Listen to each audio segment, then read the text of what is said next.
अफगानिस्तान को मझधार में छोड़कर गए अमेरिका ने एक नहीं बल्कि कई बड़ी गलतियां कर दी हैं।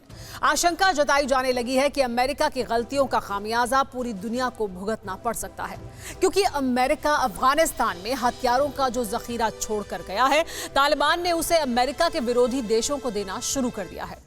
तालिबान से अमेरिकी हथियारों की पहली खेप ईरान को मिली है। तालिबान चीन और रूस तक भी अमेरिका के फौजी सामान की सप्लाई कर सकता है।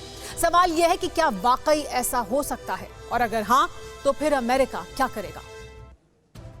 लोहे की रॉड से शीशे तोड़े, कुल्हाड़ी से तारे काटी, बारूद से मशीनें उड़ाई।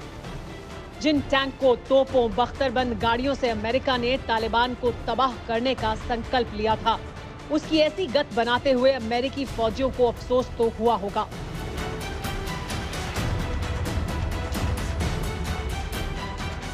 ये तस्वीरें तब की हैं जब अमेरिका ने काबुल एयरपोर्ट पर छूटे अपने हथियारों को तबाह किया। काश इतना जोर अमेरिकी फौजी तालिबानियों के खिलाफ लगाते तो बेआबरू होकर अफगानिस्तान से न लौटना पड़ता। अमेरिकी फौजियों की इतनी जद्दोजहद के बाद भी तालिबान के पास हथियारों का इतना जखीरा है जो कई देशों को तबाह कर सकता है। तालिबान ने काबुल की सड़कों पर परेड निकाली और अब अमेरिकी फौज के हथियारों को यूएस के कट्टर विरोधी को सौंपने की तैयारी कर ली है। खबर है कि तालिबान अमेरिकी हथियारों को ईरान को दे रहा है। इनमें हमवी के साथ ही अमेरिकी टैंक भी शामिल हैं। ये तस्वीरें उन्हीं हथियारों की हैं जिन्हें अफगान ईरान बॉर्डर से लिया गया है। तस्वीरों में काबुल एयरपोर्ट पर छोड़े गए अमेरिका के फौजी सामान की खेप नजर आ रही है। लेकिन सवाल यह है कि जो ईरान तालिबान को दुश्मन मानता था, वो अचानक भल मनसाहत क्यों दिखाने लगा?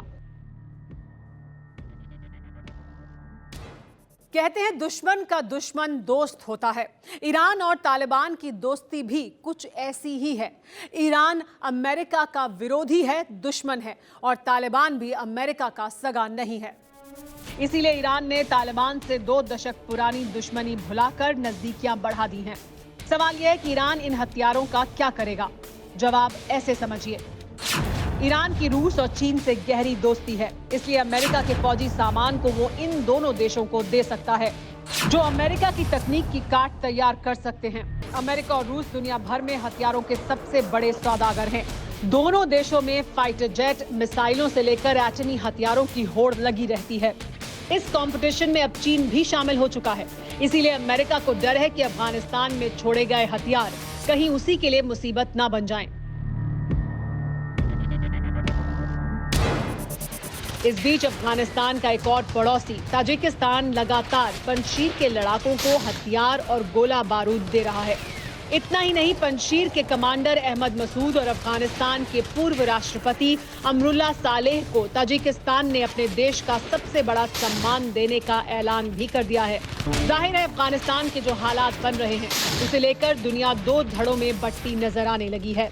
अमेरिका को तालिबान के हाथों मिली अपमानजनक हार के बाद रूस से लेकर चीन तक दुनिया की नई ताकत बनने की तैयारी में है। फिक्र आपकी, सोमवार से शुक्रवार रात 9 बजे सिर्फ TV9 भारतवर्ष पर।